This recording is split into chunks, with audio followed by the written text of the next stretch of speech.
예. 지금 아까도 제가 서론 부분에서 얘기했는데요.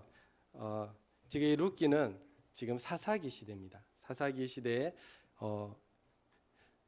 그들이 여호수아를 통해서 이제 그들이 가나안 땅을 이제 정복하고 안주할 때에 그들에게 영적인 어려움이 왔습니다. 그것은 그들은 본래 농사짓는 사람이 아니고 목축하는 사람들이었어요. 이스라엘 사람들은. 그런데 가나안 땅에 들어오면서 이제 농사를 지어야 했습니다. 근데 농사의 모든 전문 지식과 기술들은 가나안 족속들이 너무나 잘 알고 있었습니다. 근데 이 가나안 족속들은 그들은 바알을 믿었어요. 농사의 신이고 번성케 하는 그 바알과 그 여신 아스타롯을 믿는 족속이었어요. 그러니까 그 어떤 세계관과 가치관이 그들의 농업에 그 기저에 있는 세계관을 형성하고 있었어요. 그래서 그들이 이스라엘 사람들이 그 가나안 사람들에게 농사를 배울 때 자기들도 모르게 그런 바알 신앙 그런 것들이 점점 들어오게 되는 것입니다. 그래서 그들은 혼합주의 형태를 띠었습니다. 그래서 하나님을 믿지만 어떤 세속화되고 성공을 따라가고 번영을 추구하는 그러한 경향으로 나아가게 됩니다. 어떻게 보면 그때 하나님이 사사들을 보내면서 그곳을 다시 회복시키려고 했습니다. 그러나 사사들이 죽었을 때는 여전히 그들이 영적으로 하나님을 떠나고 우상을 섬기며 영적인 피폐한 삶을 살아갔습니다. 한국 교회의 지금의 모습도 어떻게 보면 선교사님들이 부지런히 이곳에 심어서 사실은 복음의 그 부흥, 전성기를 누리는 때가 있었습니다. 근데 많은 목사님들이 얘기하기를 지금은 영적으로 이제 전성기를 지나서 쇠퇴해 가고 있다고 얘기를 하고 있습니다. 정말 한국 교회 밖으로만 나가면 모든 것이 인간 중심의 어떤 광고들이나 상품이나 제품이나 또 교육에 있어서도 인본주의 또 전명된 것을만 믿는 어떤 그러한 사고가 팽배하고 또 과학의 발달로 더욱 그 공학의 발달이 이제는 더 이상 하나님을 의지하기보다 사람의 기술을 의지하고 하나님부터 더 멀어지는 그런 경향이 지금 우리나라를 지배하고 있지는 않습니까? 그리고 젊은이들은 그 영향을 받아서 더 이상 이렇게 경직되어 있는 이 교회의 사고에서 이제는 점점 떠나고 이제 세상으로 나아가는 그런 상황이 있습니다. 그래서 다음 세대들이 너무나 없는 것이 한국 교회 지금 상황입니다. 어떻게 보면 신앙의 위기적인 상황이 있습니다. 그래도 교회학자들은 이제 정말 한국 교회의 그런 골든타임 기간이다. 여기에서 우리가 어떻게 하느냐에 따라서 한국이 다시 면백을 이어나갈 수가 있는지 아니면 급속한 쇠퇴로 나아갈지 그것이 결정된다고 말하고 있습니다. 교회 안에는 어떻습니까? 교회 안에도 여전히 이러한 세상의 가치관이 들어와서 이 면목상 그리스도인들이 상당히 많이 있습니다. 하나님을 믿는다고 하지만 세상의 방법대로 살아가는 교인들이 너무나 많이 있습니다. 오늘 본문에 엘리멜렉이라는 사람이 나오는데 이 나오미의 남편이죠. 그 뜻은 나의 하나님은 왕이시다는 그 신앙 고백이 담겨 있습니다. 그런데 그의 삶은 그러한 신앙 고백처럼 살아가는 것이 아니라 실제적으로, 현실적으로, 실용적으로 정말 그 흉년에 들었을 때 양식을 찾아서 모압으로 내려가는 그는 현실적인 사람이었습니다. 그렇다고 그 사람이 나쁜 사람이라고 말하지는 않습니다. 이러한 교회 밖과 교회 안의 상황이 총체적인 하나님의 신앙에 대한 그 위기가 있는 것입니다. 이것은 지금 현재 우리의 한국의 상황입니다. 그러면 어떻게 이런 위기 속에서 하나님은 과연 어떻게 다시 풍성한 하나님의 그런 엔살롬, 평안의 시대로 끌고 가시는가? 이것을 우리가 오늘 살펴보고자 합니다. 먼저 대지를 좀 띄워주십시오. 이 절망의 상황에서 하나님에 대한 해석이 매우 중요합니다. 오늘 본문의 1절에 보면 사사들이 치리하던 때에 그 땅 흉년이 드니라고 되어 있어요. 많은 사람들이 이것을 해석할 때에 사사시대가 암흑기였기 때문에 그들이 벌을 받아 흉년이 들었다라고 해석합니다. 그런데 제가 개인적으로 묵상하고 봤을 때는 조금 다릅니다. 사사들이 치리하던 때, 사사들이 죽은 때가 아니라 사사들이 치리하던 그때에는 하나님의 평강이 있었습니다. 하나님의 은혜가 있었습니다. 그런데 그 치리한 때에 그 땅에 흉년이 들었다는 것입니다. 어떻게 우리가 신앙생활을 하면서 주는 믿고 있는데 우리 가정에 또 국가적으로 이런 어려움을 당할 수가 있을까요? 그것이 우리로 하여금 신앙의 위기를 가져오고 위협이 되는 요소입니다. 오늘 첫 구절에서 이것을 벌써 위기적인 모습들을 나타내고 있습니다. 사사들이 치리한 달에 그 땅에 흉년이 드니라. 그래서 유대 베들레헴의 한 사람이 그의 아내와 두 아들을 데리고 모압 지방으로 가서 거류하였다고 했어요. 여러분, 그 흉년에 대해서 강조하기 위해서 베들레헴이라는 지명이 나타나는데요. 베들레헴의 뜻은 여러분 아시겠지만 그 베드는 집이란 말이고 레헴은 양식이란 말이에요. 그러니까 양식의 집이에요. 그 다음은 떡집이에요. 그래서 베들레헴은 농사가 잘 되고 또 이 창고가 많이 있습니다. 양식을 놔두놓는, 저장하는. 그런데 그 떡집에조차도 이제는 흉년 바닥이 났다는 것입니다. 그래서 이 엘리멜렉이 그의 아내와 두 아들 데리고 그 모압 지방에 갔다고 하는 거예요. 근데 모압 지방에는 그 수많은 와디 지역이 있어요. 그 와디가 뭐냐면 평소에는 이렇게 말라 있어요. 비가 오지 않을 때. 그러나 비가 오면은 그곳에 이제 물이 범람하게 되는 거예요. 그래서 그곳에서 이제 곡식을 키우는 것입니다. 이런 와디가 많이 형성되어 있고 또 비가 내렸을 때 그 땅을 적시기 때문에 농사가 잘 되는 지역이었어요. 그래서 이 모압 땅에 이 엘리멜렉이 내려갑니다. 예. 그리고 그래서 그렇게 봤을 때 엘리멜렉은 상당히 현실적인 사람임을 우리가 보게 되는 것입니다. 그리고 나오미가 나오는데 나오미의 뜻은 사랑스러운, 즐거운 이런 뜻입니다. 기쁨, 즐거움이라는 뜻인데요. 그리고 그의 아들이 두 명이 있죠. 말론과 기론인데 말론은 그 어원으로 봤을 때 병듦이라는 뜻과 매우 관계가 있습니다. 그리고 기론은 약함, 쇠약함과 뜻이 있습니다. 이름을 그렇게 짓지는 않았겠지만 그 어원적인 뜻을 보면 그런 뜻이 묻어 있습니다. 그들이 현실을 찾아서 현실적인 지금 상황에서 답을 찾아가는데 오히려 번영을 위해서 그들이 떠났지만 그들에게 어떤 일이 일어났습니까? 모압으로 내려갔을 때 얼마 후에 그의 나오미의 남편은 죽었습니다. 그래서 3절에 보면 나오미의 남편 엘리멜렉이 죽고 나오미와 그의 두 아들이 남았다고 합니다. 나오미는 그곳에서 다시 자기의 이스라엘 땅으로 돌아온 게 아니라 그곳에 있으면서 아직 두 아들을 데리고 그곳에 거류하고 있었습니다. 그런데 그들이 이제 모압 여인과 결혼했습니다. 한 명은 오르바, 한 명은 룻이라는 이제 모압 여인과 결혼을 했는데, 근데 그 아들들도 얼마 안 있어 죽었습니다. 두 명 다. 그 남편부터 두 아들까지 죽는 데는 10년 안에 다 죽었어요. 평균적으로 3년에 한 명씩 죽은 격이 됩니다. 그래서 5절에 보면 이런 말이 나옵니다. 말론과 기론 두 사람이 다 죽고 그 여인은 두 아들과 남편의 뒤에 남았더라. 3절에서는 나오미라는 이름이 나옵니다. 나오미의 남편 엘리멜렉이 죽고라고 했는데요.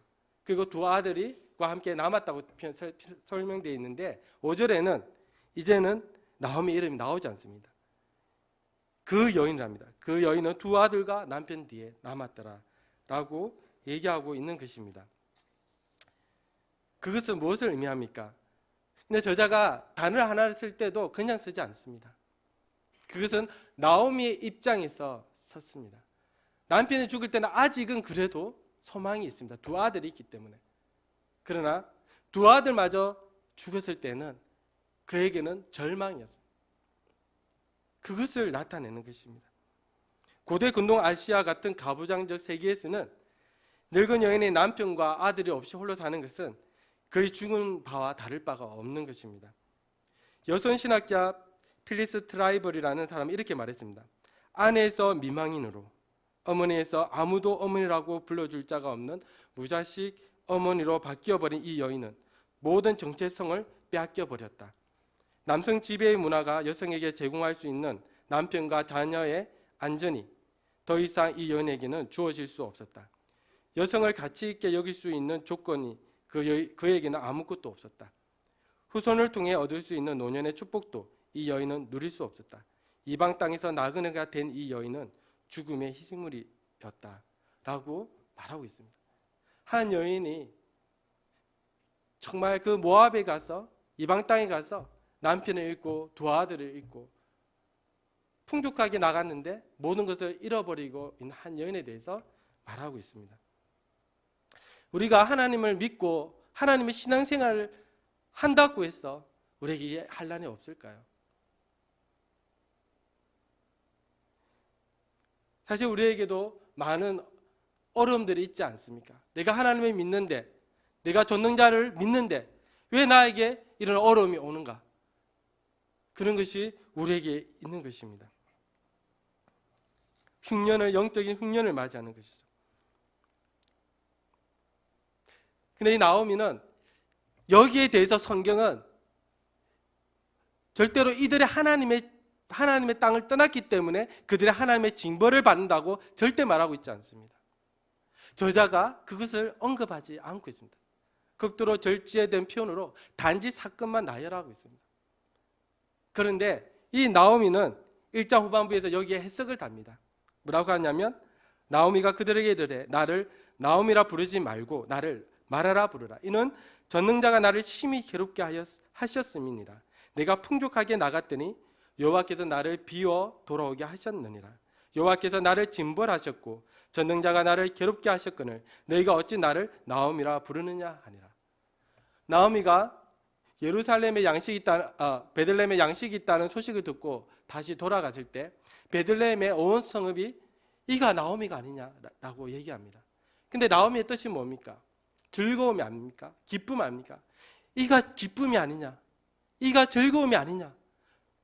라고 얘기하는 거예요. 어찌 이런 상황이 되었냐고 그를 의아하게 생각하는 것입니다. 그때 이 나오미가 나를 더 이상 즐거움이라고 부르지 말라고 얘기합니다. 전능자가 나를 징벌하셨기 때문에 나를 더 이상 즐거움이라 말하지 말고 나를 말하라, 슬픔이라고 얘기해라 라고 얘기를 하고 있는 것입니다. 여러분, 정말 우리가 하나님을 믿으면서도 어려운 상황을 만날 수 있습니다. 근데 정작 중요한 것은 그 어려운 환난이 중요한 것이 아니라 이 환난에 대한 우리의 해석이 중요한 것입니다. 하나님에 대해서 어떻게 해석하느냐, 하나님이 나를 징벌자로 여러분이 생각하느냐, 아니면 그 외에 다른 뜻이 있는가, 이것에 대한 우리의 해석이 매우 중요한 것입니다. 신약성경에 보면 여러분 달란트 비유를 잘 아실 겁니다. 주인이 종에게 떠나면서 금 5달란트와 그리고 금 2달란트 그리고 금 1달란트를 각각 종들에게 맡깁니다. 5달란트와 2달란트를 맡은 사람은 여러분 잘 알다시피 어떻게 합니까? 열심히 바로 가서 장사를 해서 5달란트와 2달란트를 남깁니다. 근데 1달란트 받은 자는 어떻게 했죠?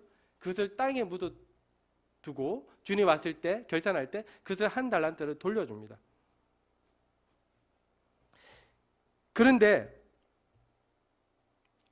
왜 이 1달란트 받은 자는 왜 이렇게 묻어두고 그것만 돌려줬을까요?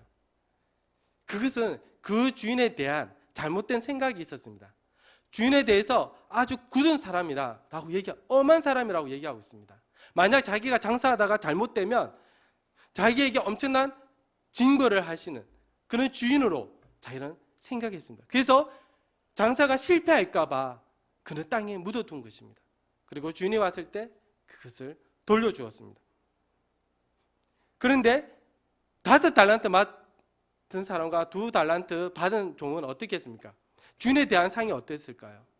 굉장히 긍정적이었습니다.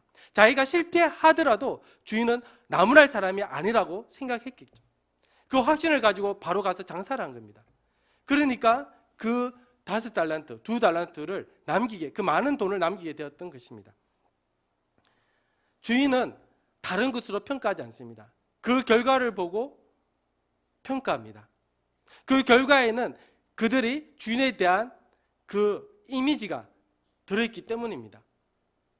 주인에 대해서 신뢰하고 믿음을 가진 종은 그에 대해서 열심히 장사했고 또 열매를 남긴 것입니다. 그러나 주인에 대해서 잘못 생각한 사람은, 정말 부정적으로 생각한 사람은 그렇게 하지 못한 것이죠. 예수님이 마지막 날에 오실 때 예수님은 우리에게 다른 것, 동기를 찾는 게 아니고 너희들 열매를 보겠다는 것입니다. 너희가 나에 대해서 어떻게 신뢰하고 신뢰한 만큼, 그새 생각하는 만큼 결과가 나타난다는 것이죠. 생각은 결과를 낳습니다. 하나님에 대하여 우리가 어떻게 생각하느냐에 따라서 여러분의 선택과, 신앙의 선택과 결과가 확연히 달라질 것입니다. 그런데 이 나오미의 이 애가에는 하나님에 대한 아직 믿음의 확신이 없었습니다. 다만 하나님에 대해서 징벌자로 그렇게 생각을 하고 있는 것입니다. 여러분, 시편에 보면은 시편 기자가 많은 어려움과 고난 가운데서 애가를 씁니다. 근데 시편에 나오는 애가의 공통점이 뭐냐면 자기의 모든 그 고난과 고통을 그대로 얘기하면서, 그러나 마지막 뒷부분에는 그럼에도 불구하고 하나님에 대한 신뢰와 믿음의 확신에 대해서 얘기하고 있습니다. 그것이 바로 우리 신앙인의 자세인 것입니다. 하나님 나에게 이렇게, 우리가 보면은 시편, 대표적인 시편 102편의 말씀인데요, 전형적인 애가입니다. 그게 잠깐 제가 읽어드리면, 그가 처음부터 정말 이 괴로움을 말합니다. 여호와여, 내 기도를 들으시고 나의 부르짖음을 주께 상달하게 하소서. 나의 괴로운 날에 주의 얼굴을 내게서 숨기지 마소서. 그리고 내 날이 연기같이 소멸되며 내 뼈가 쑥같이 탔음이니이다. 내가 음식 먹기도 잊었으므로 내 마음이 풀같이 시들고 말라버렸사오니 주의 분노와 진노로 말미암음이라. 주께서 나를 들어 던지셨나이다. 내 날이 기울어지는 그림자 같고 내가 풀에 시들어짐 같으니이다. 라고 자기의 그 고난을 그대로 얘기하고 있습니다. 그런데 이제 그 중반을 넘어가면서 얘기를 합니다. 여호와여, 주는 영원히 계시고 주에 대한 기억은 대대에 일어나이다. 주께서 일어나사 시온을 긍휼히 여기시리니 지금은 그에게 은혜를 베푸실 때라. 정한 기간이 다가오미니이다. 주의 종들이 시온의 돌들을 즐거워하며 그의 티끌도 은혜를 받나이다. 그래서 계속해서 주님에 대한 자기의 신뢰와 믿음의 확신을 얘기하고 있는 것입니다. 여러분이 하나님을 믿지만 여러분의 그 애가 가운데는 이러한 하나님에 대한 신뢰와 믿음의 확신이 있어야 될 것입니다. 우리는 하나님에 대해서 이 나오미가 처음에 인식했던 잘못된 하나님의 이미지, 나를 징벌하신 하나님, 그러한 잘못된 해석으로 우리가 나아가지 않기를 바랍니다. 오히려 그곳에 뜻이 있고 하나님 무언가 이루고자 하는 하나님이 뜻이 있다는 것을 여러분 믿으시기를 바랍니다. 오늘 두 번째로, 그러면 두 번째 대절을 띄워주십시오. 하나님의 모략입니다. 만약 나오미가 그 실패 현장에서 그냥 끝났다면 아무런 소망이 없었을 것입니다. 그러나 나오미에게는 누가 있었냐면 룻이 있었습니다. 나오미가 이제 이스라엘 땅에 양식이 있다고 돌아갈 때에 그 며느리 자부 오르바와 룻은 시어머니를 따라가겠다고 얘기를 합니다. 그러나 나오미가 생각했을 때 그들이 모압 여인으로서 이스라엘 땅에 갔을 때는 그들이 겪는 괴로움은 굉장할 것입니다. 왜냐하면 이스라엘 사람들은 모압 여인, 이방 여인을 굉장히 학대하기 때문입니다. 그리고 그들은 가부입니다. 도저히 그들에게 살아갈 수 있는 여지가 없습니다. 그렇다고 해서 이 나오미가 베들레헴 가서 자기의 재산이 있다면 또 다르겠죠. 그러나 그가 가도 재산이 하나도 없습니다. 그는 갑으로서 하루하루 끼니를 해결해야 될 그 상황이 있는 것입니다. 그래서 이 나오미는 정말 이 인간적인 마음으로 내가 돌아가라. 다시 돌아가서 너희 나라에서 재혼을 해서 그 남편의 은혜를 입으라고 얘기하고 있습니다. 이때 울면서 돌아간 저는 이제 오르바는 돌아갔습니다. 그렇다고 오르바가 잘못됐다고 우리는 얘기하지 못합니다. 그래서 워낙 상식적인 얘기입니다. 그런데 룻은 충직적인 그 행동을 하는 거죠. 정말 룻의 고백이 있습니다. 이렇게 얘기합니다. 내게 어머니를 떠나며 어머니를 따르지 말고 돌아가라 강권하지 마옵소서. 어머니께서 가시는 곳에 나도 가고 어머니께서 머무르시는 곳에서 나도 머물겠나이다. 어머니의 백성이 나의 백성이 되고 어머니의 하나님이 나의 하나님이 되시리니 어머니께서 죽으시는 곳에서 나도 죽어 거기에 묻힐 것이라. 만일 내가 죽는 일 외에 어머니를 떠나면 여호와께서 내게 벌을 내리시고 더 내리시기를 원하나이다. 여러분, 사실 상식적으로 생각하면 오르바가 가는 길이 맞습니다. 그런데 룻은 정말로 특별한 사람입니다. 정말 특별한 믿음을 가졌습니다. 그는 어머니를 따라가겠다고 합니다. 여러분, 어머니를 따라가겠다 했는데 어머니께서 죽으신 곳에 나도 묻힐 것이라고 했는데요. 여러분, 이스라엘의 그 무덤을 보면 이 가족 무덤이에요. 그러면 이 무덤의 이 안을 보면 이렇게 여러 명이 누울 수 있는 그 이렇게 곳이 놓여져 있어요. 머리를 두고 누울 수 있도록 되어 있습니다. 그래서 이제 부모가 죽으면 한 명씩 거기에 놓는 거예요. 그 자신도 거기에 묻히고 자기 아내도 거기에 묻히겠죠. 그리고 그 시신이 썩으면 뼈들을 따로 이 무덤 안에 두는 곳이 있어요. 보관소가, 뼈 보관소가. 그럼 그 뼈들은 이제 가족들이 같이 뼈들이 섞이는 겁니다. 근데 이 모압 여인 룻은 어머니와의 이 관계가 죽음까지 갈 거라고, 내가 어머니 죽는 그 옆에 내가 눕겠다고 얘기하는 것입니다. 이것은 굉장한 고백입니다. 죽음까지 내가 어머니를 복양하겠다는 것입니다. 여러분, 그럼 이 룻의 믿음은 어떤 믿음입니까? 룻은 하나님을 믿는 하나님의 백성이 되고 나 하나님 될 것이라는 그 고백인데, 이 믿음은 자기가 믿음으로 말미암아 하나님이 베들레헴에서 축복하셔서 잘 될 것입니다, 이러한 믿음이었습니까? 아닙니다. 이 룻의 믿음은 뭐냐면, 이제 베들레헴에 가도 그 시모가, 어머니가 양식을 구하지 못하는 그러한 상황입니다. 거기에 자기가 모압 여인 자기 가서 학대를 받으면서 어머니를 공양하겠다는 믿음입니다. 그리고 죽는 그날까지 떠나지 않고 어머니 옆에 눕겠다는 그러한 믿음입니다. 그것이 인애라고 하죠. 그것을 성경의 원어말 헤세드입니다. 여러분, 이 헤세드는 이 룻기에서 굉장히 중요한 단어입니다. 하나님이 사사시대에 찾고자 하는 게 뭐냐면 이 헤세드가 없었습니다. 이 인애를 찾아볼 수 없었습니다. 그들은 하나님의 백성임에도 불구하고 하나님에 대해서 이 인애를 지키지 않은 것입니다. 정말 하나님에 대해서 하나님의 백성으로서 그들이 하나님에 대한 그 인애를, 은혜를 나타내지 않은 것이 사사기의 영적 암흑을 가져온 것입니다. 그런데 이 인애를 누가 보였냐면, 이스라엘 사람들이 우습게 여기는 그 모압 여인, 그도 모압의 여인의 가부가 된 그 룻에게서 이 헤세드 은혜를 발견케 하는 것입니다. 바로 하나님에 대한 인애.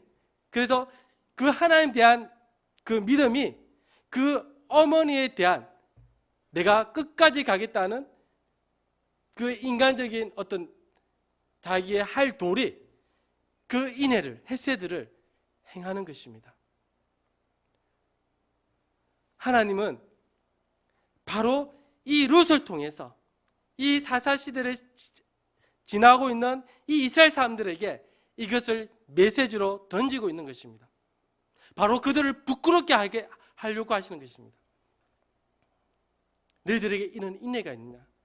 너희들의 학대받는 이 여인도, 이 모압 여인도 이렇게 인간의 인애를 지키는데 너희들은 내게 인애가 있느냐? 여러분, 그런데 이 인애가 어떻게 생겨났을까요? 이 엘리멜렉과 나오미가 모압에 내려가서 정말로 그들에게 이 룻의 인애를 보여주면서 그들의 본을 보였기 때문에 이 인애가 생겼을까요? 저는 그렇게 생각하지 않습니다. 바로 엘리멜렉과 나오미는 신앙은 있었지만 정말 현실적으로 그 양식을 찾아가는 사람들이었습니다. 여기에 우리의 희망이 있습니다.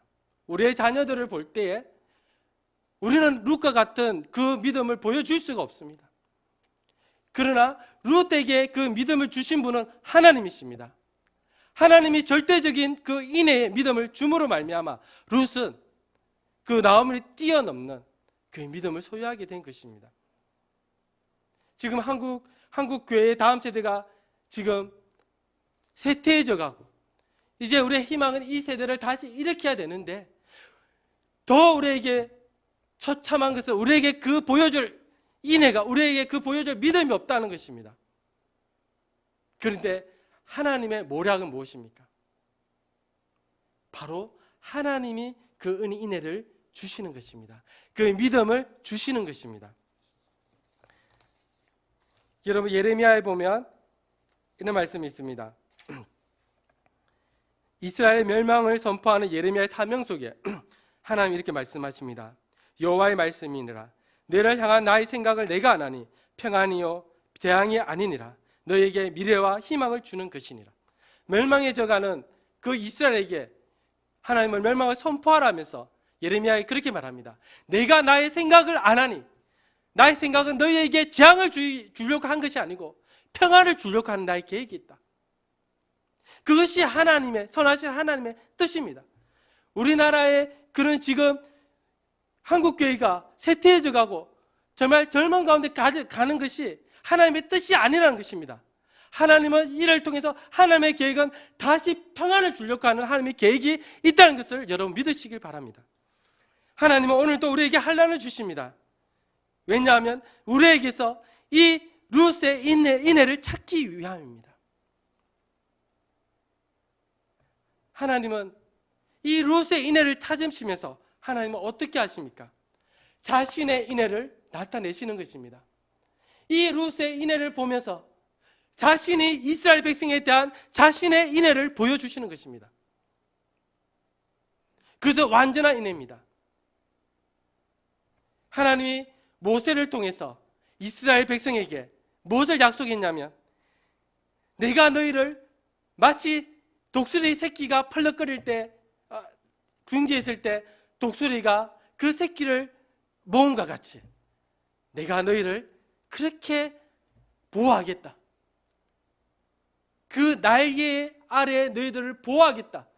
카나프라는 그 단어를 쓰십니다.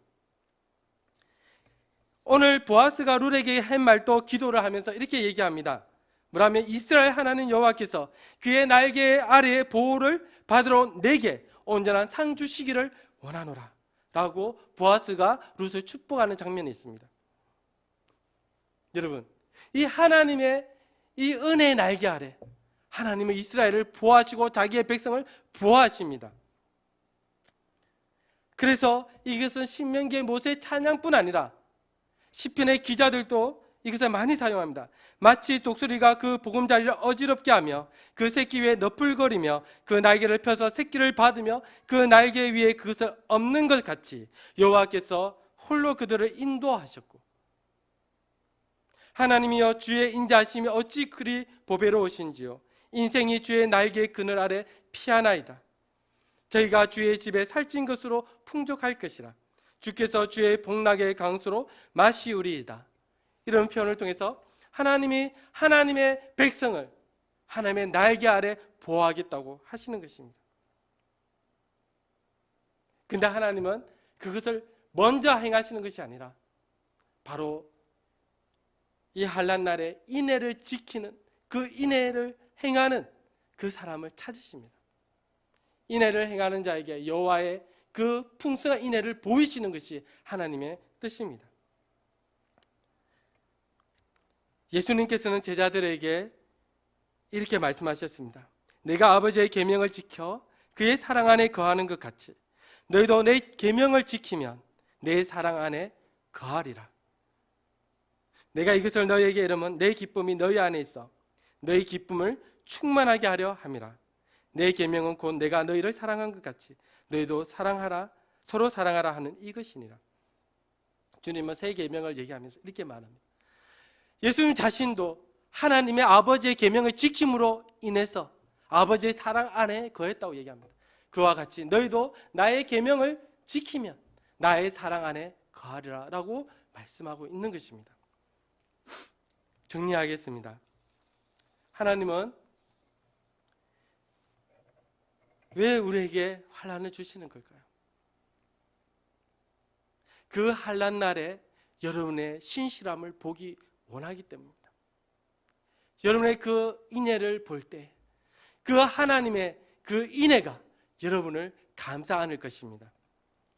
오늘 룻기를 통해서 그 룻의 인애가 그 하나님의 그 인애를 만나게 될 때 그 고해라는 제도를 통해서 마치 가부, 그것도 이방 여인 가부, 그 룻이 하나님의 백성이 되고 그리고 다윗의 할아버지를 낳는 오벳을 낳는 그 다윗이 옴으로 말미암아 이제는 사사기가 그 영적 암흑이 이제는 사라지고 완전 하나님의 엔살롬이 임하게 되는데요. 그것의 중요한 키가 바로 룻이 그 하나님의 인애를 끌어다 드리는 것입니다. 여러분이 환난을 당할 때 여러분 주님께 하나님께 우리가 자녀에게 우리의 완전한 믿음을 보여줄 수는 없지만 우리의 그 인애를 하나님에 대한 인애를 보여줌으로 말미암아 그 하나님의 인애가 여러분의 가정에 이제는 그 비어있는 어떤 상황에서 여러분의 체험으로 영적인 풍성함으로 이어지길 바라고 또 이 나라의 한국교회 지금 세잔해가는 어떤 영적인 흐름 속에서 하나님이 이제 풍성하게 채워주실 그 하나님의 인애를 우리가 경험하기를 바랍니다.